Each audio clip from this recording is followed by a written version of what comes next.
Well, it's the Weege Show, a beautiful day in the neighborhood.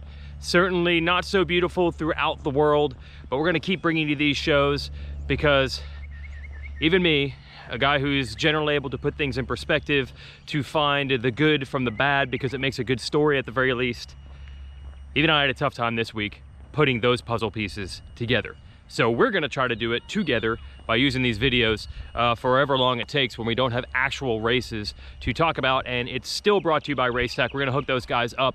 Support your local moto industry, be it your shop, be it your dealer, buying stuff for your bikes, because you can still go riding now. We don't know how long that's going to be, but we do know that Race Tech Gold valves provide plusher suspension with better bottoming resistance, more traction, and made in the USA. But that's just for starters.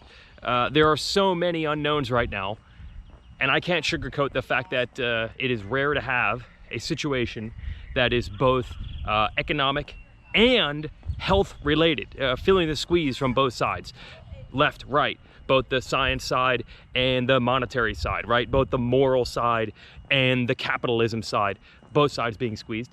And in addition, we're getting this where we are today and then where we are in the future. I don't know which one of them is scarier of those four access points. How is this going to affect the economy? How is this going to affect our health? How does it affect things today? Where we're going to end up in the future? It's like we're all in this box that keeps getting tighter and tighter and tighter. Now, we can still do cool stuff. Thanks, StaySick, for giving me a new battery. I just happened to get that a week ago. If we didn't have that, we'd have full cabin fever. There have been so many StaySick motos going, because this is the weird thing.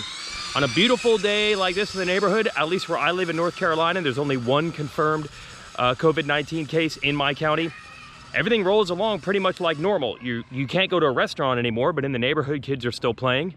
We're staying off of playground equipment where apparently the virus can live on steel surfaces, and we're telling people to stay further away from each other. We have much smaller groups and larger distances. But again, that's only today. What this has done has bent the time-space continuum in ways that we are still not able to wrap our heads around. 8 days ago, I was driving back to Daytona thinking that the Daytona flat track race was still on.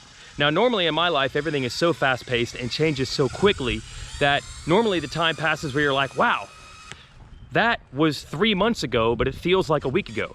In this case, it's switched. What was a week ago feels like it was 3 months ago.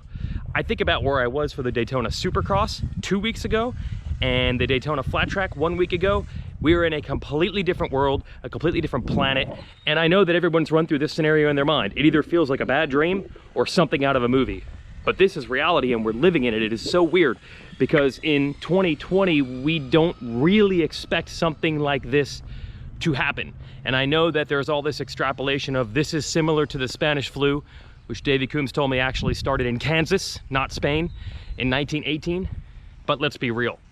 When anyone heard that this could be like the Spanish flu, the very first thing that runs to your mind is, dude, it was 1918. Science, technology, medicine, it's so much better now. There's no way this could get to this point. And I think there are still questions out there because, again, the question is not where we are today, but where we are going to end up. You want to ride in the dirt? Yeah. See if we can, here's an interest point right here. Go for it, bro. I do not live in one of these lakefront houses. I'm just letting you know. We come down here to hang out. But even in the best of economic times, I'm not living on the lake. I think that's reserved for the NASCAR people that live in Race City, USA, where I am. So I can't figure out what leads to more unease. Is it seeing the news today and how things are extrapolating? And that's what this whole thing is about. This whole thing is about. It's not just about how many lives are going to be lost or how many lives are saved. It's about bending the curve, bending the amount of time it is going to take for this to happen. If a lot of people get sick very quickly, we won't have the hospitals and the equipment to save them all. If a lot of people get sick over a longer period of time, then the hospitals won't be full, the equipment will be metered out properly, and then we'll be able to save more people. So this is a really strange time, space, continuum, numbers game that we're all trying to play, and that also includes trying to figure out where we're gonna be when it's all over. We don't know when it's gonna be all over, and we don't know what the economy or the world will feel like when that happens.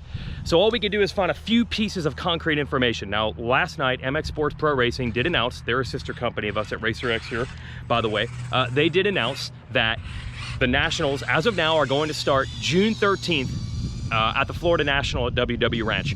at the very least, it gives us something on the horizon to see. Okay, racing will come back. It will be in June. It will be in Florida.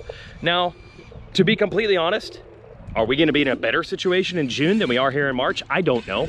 I can't guarantee that race is going to happen. I don't think anybody can. But it felt so good to just know, to just sense, okay, someday there will be normalcy. Because I think that's what we're looking for right now. The time-space continuum of where we're going to be in the future is what is completely messing with our minds, to not know what is the world going to look like. So at least having a race on a schedule, on a calendar, makes us feel better.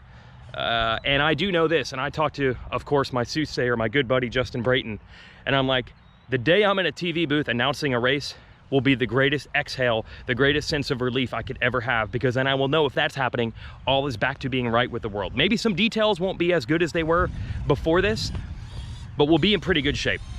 And the same thing for JB. The day he's back on a starting gate, maybe it's not the perfect circumstances that it was supposed to be, but at least things are trending the right direction. So what I've had to do to cope with this is two things. I tend to be a bit of a perfectionist. Certainly not a perfectionist with my hair or my clothing or how messy my office is or things like that. But there are certain things that I am a control freak about. I like to say that I'm obsessive compulsive about not being obsessive compulsive. Everything I have is a mess, looped out. But on other things, when it comes to, as you know, saving money and my finances and where my money is invested and how it's being saved and how it's being spent, I am obsessive. When it comes to getting gigs and covering races and getting every single last minute of interview and angle and story and video that I can possibly get at every race, I try to operate at full max capacity at all times. I'm gonna have to give that up. We're all gonna have to give that up. We're all gonna have to give up the idea that 2020, even in the best case scenario with this, is going to be as good as we hoped it would be, or as good as 2019. It's over. It's not gonna be that good. Some of the things that we've taken for granted as being awesome, we're gonna have to embrace those more to find our happiness. We know the nature of racing. I remember the AMA president, Rob Dignan, once say this: at its best day, a racing organizer, a racing promoter, a racing rulemaker is controversial in their best day. We take these races for granted. We take the things that happen for granted. And when things happen that we don't like at those races, we get frustrated and mad. But now we've suddenly realized that having any race of any kind at all is that sense of relief, that chance to exhale and say, okay, this could have been a lot worse. At least we're back to some sense of normalcy. So I've had to adjust my standard. It's not gonna be as good a 2020 as we hoped, and it's not gonna be as good as 2019. But if we can just get back to normal at some point, it will feel so good. And I don't know when that's gonna be exactly, but I do know we will be there eventually. Yeah, are you number one? Yeah, keep going. I know that when we get there, we're gonna feel better. And I have to use that perspective. So talking to Brayton, he's like, here's the schedule right now, by the way, everybody. The Nationals pushed back to June. That would conceivably open up some dates for Supercross to race through May and June, or the beginning of June. I don't think that's going to happen. I think the folks at Feld are smart enough to know the chances that these stadiums are gonna come back online and be available in May are getting more and more remote. And the sign of that is that there was legit news yesterday that Feld laid off, yes, nearly 90% of their employees. They're in a really tough spot because they are in exclusively the live entertainment business. A lot of businesses are going to be hurting throughout this. You know, if you're a restaurant and you can't have customers inside, you can only do carry out, you're losing a large percentage of your business. If you're Feld and you're live entertainment only, you're losing all of your business. Literally every single thing you do cannot be done right now. So they're hurting, and I think they're going into hunker down mode to say, we can't spend time, money, and effort hoping that we can run some events in May only to find out they're going to be canceled. So I think the real buzz is that Supercross might return after Pro Motocross, which would be September and October. And yes, the goal is to get all 7 rounds that are still left on the calendar in. Exactly when, exactly where, exactly how, we don't know. But that's what we're thinking right now. So with Justin Brayton, he's like, that would probably prevent me from going back to Australia to defend that championship. Hey, in an ideal world, it would be great for him to race all 17 rounds of Monster Energy Supercross here and defend that championship in Australia. But even he knows, and even I know, and everybody knows, look, it's not gonna be perfect anymore, and we just have to accept that. We've gotta be happy with what we've got. So today we get to ride a Stasic. It's still a beautiful day. We're still allowed to do this.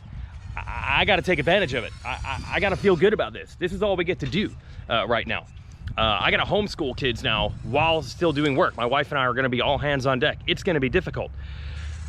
it's just the way it is. We have to change our standards. So that's one way I got to make myself feel better. And the other thing is, there isn't any news going on right now. The only news is about COVID-19 and the coronavirus. So I was like everybody else. I was inundated with it. I was following it every day. I was following every single fallout. Again, both the health side and the financial side. And it's all depressing. It's all a bummer. And I'm not able to twist it like I normally can and say, well, I'm gonna find the silver lining in this. This is a great story. This is an amazing thing. Nah, dude, you can't take that kind of bad news for 5 straight days and continue to find silver linings. So I had to finally do something which I try not to do. Last night, my wife and I, we did not watch the news after we put the kids to bed. We just Netflix and chilled. Now I know for millennials, like 20-year-olds, that means something that my wife and I probably don't do anymore.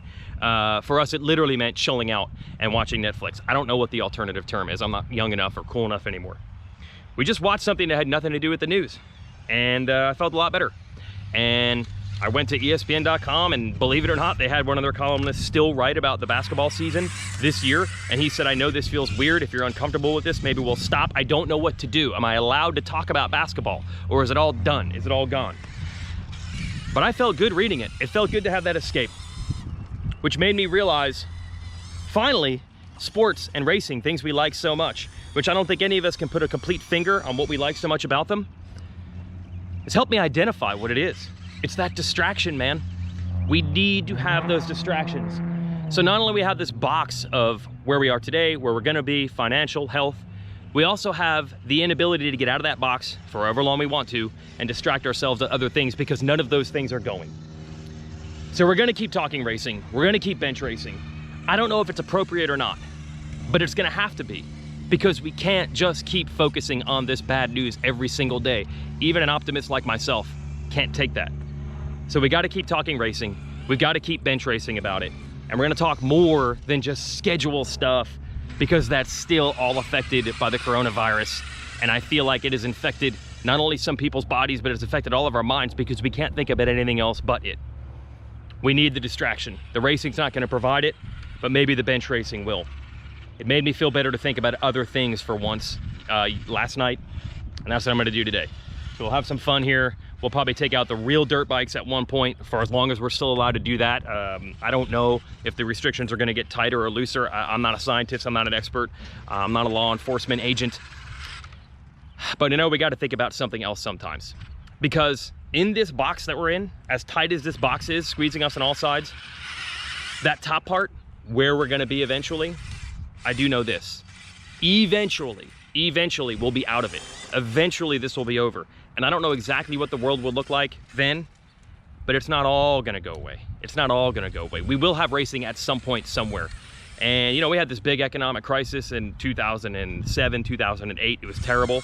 It might not be as bad as this could turn out to be, or maybe that would be worse. But either way, you know, 10 years later, we were fine. We always end up being fine. So that's the last thing.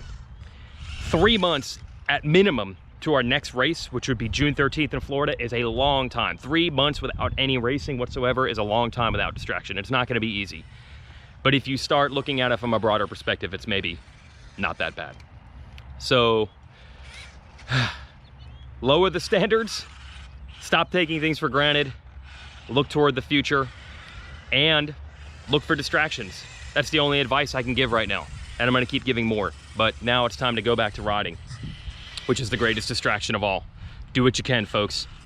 Thanks to Race Tech for continuing their support, and maybe go out there on your dirt bike. Try to be safe though. Don't clog up those hospitals getting injured. Just set the standards of your fastest lap time.